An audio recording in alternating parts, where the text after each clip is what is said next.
The treble clef. The treble clef tells you that on piano you play with the right hand, and it goes from C4 and all the way up, C4 and above. You can also go below stave, but that's what the bass clef is used for, which is C4 and all below. Now there are other different clefs, but these are the two main ones. So treble clef, C4 and above, bass clef, C4 and below. Bass clef also tells you to play with your left hand on the piano, because all the low notes are on the left, obviously. So, notes. Beats of notes. The standard 1-beat note is called a crotchet. A 2-beat note is called a minim. And a 4-beat note is called a semi-breve. Half a crotchet is called a quaver, and half a quaver is called a semi-quaver. Now there is like 8ths and 16ths, but I'm not going to talk about it. Bro does not get paid anything to do this. And these are the main types of beats, notes. Now with these notes, you actually have rests, which are basically when no notes are played for that beat. So for example, a 1-beat rest would mean that nothing is pressed for 1 beat. 2-beat rest, the same thing, 4-beat rest. Now how do you actually tell what note is what? So how do you know that's a C note, D note, E note? Well, it depends what line or what space it is on. So, on the treble clef, the C note, the middle C, is actually below the stave. So you have to actually draw an imaginary line to say that's C. Then above that, under the first line of the stave, that's D. Then on the first line of the stave, it's E. Then you can go up, F, G, A, B, C. Yeah.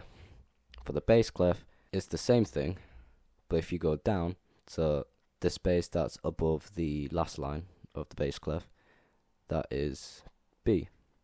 Then you keep, and then the line on the last line of the stave would be A. Then it keeps going down to G, F, all those. Now, if you've probably seen some scores, which is basically just a sheet music, you've probably seen that some of the notes are upside down, and it's basically when you are on the middle line of the stave, you can either put it upside down or the right way up. However, if you go above the line, let's say, then you have to put it upside down. If you're below the third line, then you have to put it the right way up. I don't know why we do this. It's just, I think it's more like a tidying up metric, if you know what I mean. And then how we identify sharps or flats is we put the crotchets and maybe whatever, and we put a sharp or flat to the left. Now, time signature. A time signature tells you how many types of beats are in a bar. So the top number, there will always be 2 numbers. So the top number will mean how many beats there are. The bottom number will mean what types of beats there are. So for example, 4/4, there are 4 beats, and the 4 at the bottom means they're crotchets. So there's 4 crotchet beats per bar.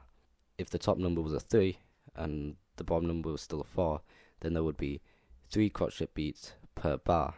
Let's say if it was 4/8, then it would mean that there's 4 quaver beats per bar because it's an 8. And if it's 4/2, then that means there's 4 minim beats per bar.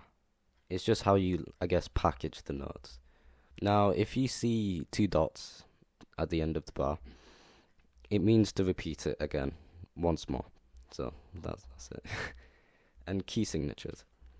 Key signatures go in between the clef that you're using and the time signature that you're using. So what it will look like is it will have some sharps or some flats.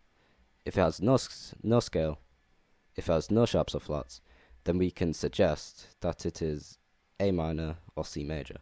If it has, let's say, 1 flat, that would be F major, or the related minor to F major, which I don't know what it is. Let me check. D minor. Anyway, now this goes into another topic, but there's like this circle of things, and basically with the key signatures, you have to check whether it's a major or minor, because there's always a relative minor to a major key. So yeah, anyway, off topic. But what this means on the stave is if you put a crotchet to where that flat or sharp is, then that automatically becomes a sharp or flat no matter what. Now, unless if you want to go off the scale and you want to revert it back to its original note, we use this thing called a natural. And just like a sharp or flat, you put the natural to the left side of the note.